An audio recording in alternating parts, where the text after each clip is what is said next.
Hello, Jeremy Corbyn here from the Peace and Justice Project, which we established after the 2019 general election. Greetings to the independent and peaceful Australian network. I send you my heartfelt greetings and good wishes for the conference you're holding in Perth, a city I visited where my late brother lived nearby in Fremantle, who was also, of course, a great advocate for peace and environmental sustainability. We live in incredibly dangerous times. There are wars going on in Ukraine and Russia, in the Middle East with Israel, Palestine, and Lebanon. Huge war going on in Sudan, barely reported by most of the world's media, and an almost covert war going on in the Democratic Republic of Congo, where many people are dying because of the greed of the rest of the world for minerals that have been taken from the Congo. In Gaza, so far, in 1 year, over 41,000 people have been killed. The infrastructure has been destroyed, schools bombed, hospitals bombed, roads destroyed, homes destroyed, and many children bereft of family, siblings, and wider support networks. They are the ones who will grow into a survivor's guilt that they've managed to somehow or other survive the continued Israeli bombardment of their homes. And the population of Gaza corralled into a small area around the Rafah crossing, where I think Israel is really trying to force them to go into the Sinai and set up a new Gaza Strip there. It is abominable and appalling what is going on.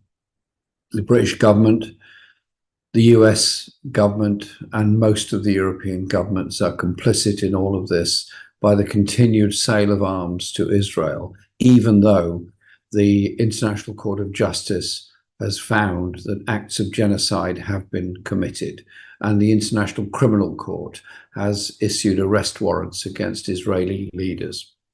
But still, the weapons supplies go on. A number of us in the British Parliament are campaigning continuously and continually to try and stop the supply of weapons and the use of the Royal Air Force Base in Cyprus as a staging point in the delivery of these weapons. And this weekend, whilst your conference is going on, we're having another massive demonstration in London, our 15th national demonstration in support of the Palestinian people. The war has now spread into Lebanon, where already over 1,000 people have been killed. Ground forces are now invading southern Lebanon, and the bombardment continues of the southern suburbs of Beirut and extends further. The whole thing is spiraling dangerously out of control, with bombardment going on in Yemen as well as Lebanon, and of course the continued occupation of the West Bank and of the continued growth of settlements in the West Bank of Palestine. Fundamentally, the issue has to be an end to the occupation and withdrawal of Israeli forces, both from Gaza and from the West Bank. And so international solidarity is absolutely essential. Whilst all of us are raising money and funds to send aid to Gaza and to the West Bank, the reality is we raise money to send support, and at the same time, Western weapons are destroying the aid that's being sent.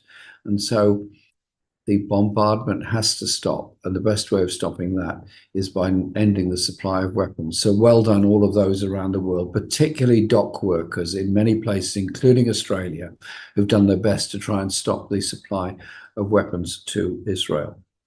But we live in a world where militarization is increasing. Arms expenditure is going up in most countries in the world. In Britain, it's going up to 2.5% of GDP, which will be another £30 billion per year. Australia's expenditure is increasing. The AUKUS Pact is, in my view, an act which will only exacerbate the problems of a Cold War, between Western orientated countries and China. There has to be a voice and a movement for peace. There has to be a diplomatic initiative to try and bring about peace between Russia and the Ukraine. That isn't going to come from Europe. It's not going to come from the United States, but I believe it will come from leaders in Latin America and Africa. And so we need globally to raise our voices for peace, but also to try and understand what security is about. Real security is the ability to eat, the ability to have good health care and health services, the ability to know our children will get free education in school. The issues facing our world are inequality, poverty, and environmental disaster. None of those issues will be resolved by increasing armaments or indeed another generation of nuclear weapons. So we have to raise that voice for peace. That's why I'll be on the demonstration tomorrow in London, but I will also be part of the Peace and Justice Project work with all the peace organisations. And next year, we'll be holding the third of our international conferences. The last one we held, which was a hybrid conference in London, did discuss all these issues of global peace and global inequality, workers' rights and environmental sustainability. And whilst we had a full hall at the Queen Mary's University in London, we also had 25,000 people following it online. Next year's conference will be even bigger than that and probably going over several days, 2 days, I expect. And I hope that all of you will be able to join in that conference one way or the other. So that helps to bring us all together in a global cause, peace and justice. So all the best to your conference. I know how difficult campaigning for peace can be, particularly when the media are full of the message of war and the message of hate.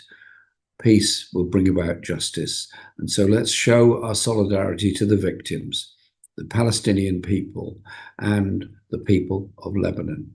But also remember, there are people in every country in the world, in Palestine, in Israel, in Lebanon, in your country, obviously, and around the rest of the world who are determined to achieve peace. Solidarity, and thanks for everything that you do.